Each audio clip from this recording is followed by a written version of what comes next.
Today on the Ancestral Findings podcast, do you have old 19th century photos you can't identify? You can use lots of clues to identify the people in them. Hairstyles are a method that offers powerful clues. Here is how to use them.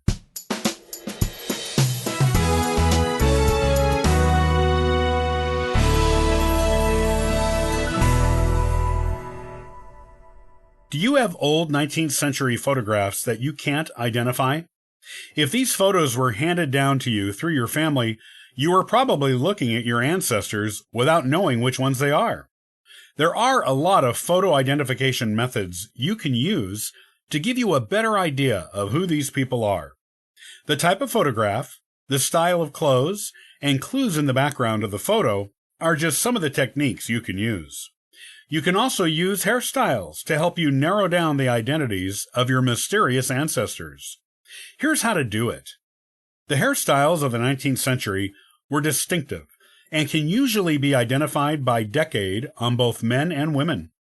If you can identify the era of the hairstyles of the people in the photographs, this will give you a better idea of which ancestors they may be.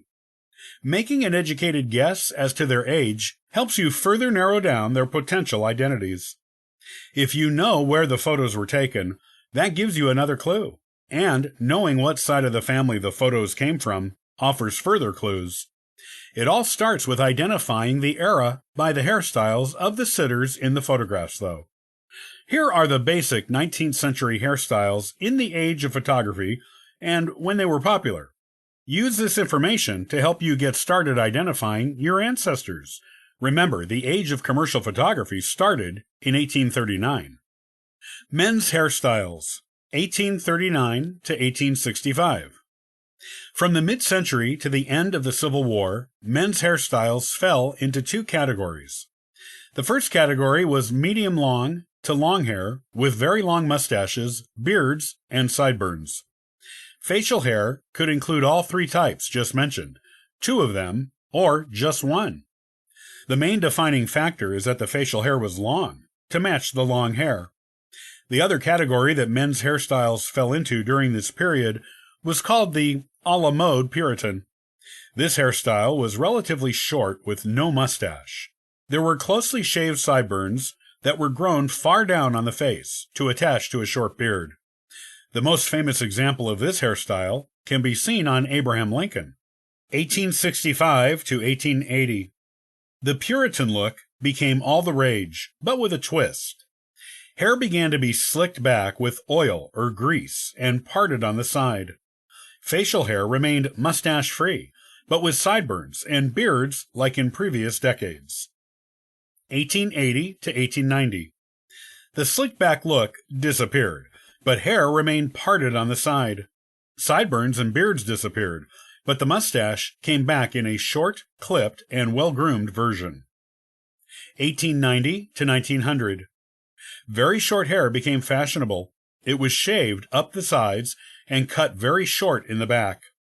The slicked-back look returned, but the side part turned into a middle part. Sideburns and beards were gone, but the mustache remained as an optional hairstyle feature. If a man chose to wear a mustache, it had to be the walrus mustache, which was a long, bushy mustache that hung down long on the sides, almost to the chin, in extreme cases of this uniquely 1890s style. Women's hairstyles, 1839 to 1860.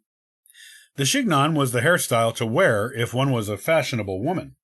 Since getting a photograph taken was a big deal during this time period, it is likely that most women doing it would want to look as fashionable as possible for the occasion.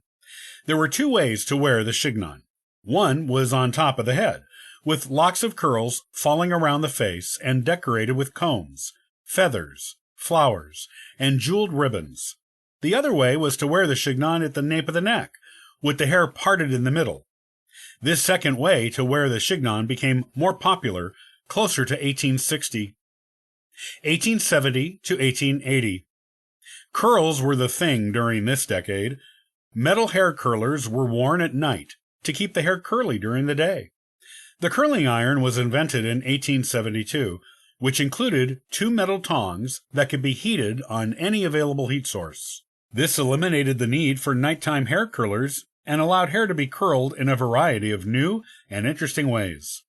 Women got very creative with the way they designed their curls during this decade. 1880 to 1890. This was the decade of bangs. Considered something only loose women would wear in the past, bangs went mainstream among progressive, modern women in the 1880s. Bangs were short and curled, with the rest of the hair being worn in the top of the head chignon and parted in the middle. 1890 to 1900. This was the original decade of big hair. The pompadour became all the rage. This was a hairstyle with the hair all piled high on top of the head, with loose curls hanging down to frame the face. The higher the hair went, the better as far as fashion was concerned. Women purchased hair pads to wear under their hair to make it go higher, and also save their own hair from the brushes to weave into hairpieces they could use to raise their hair even higher. So, now you know the main hairstyles for men and women of the 19th century.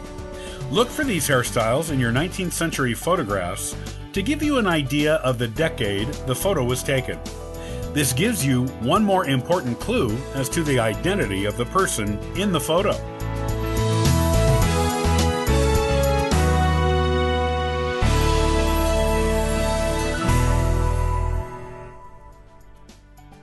Thanks for listening to the Ancestral Findings Podcast.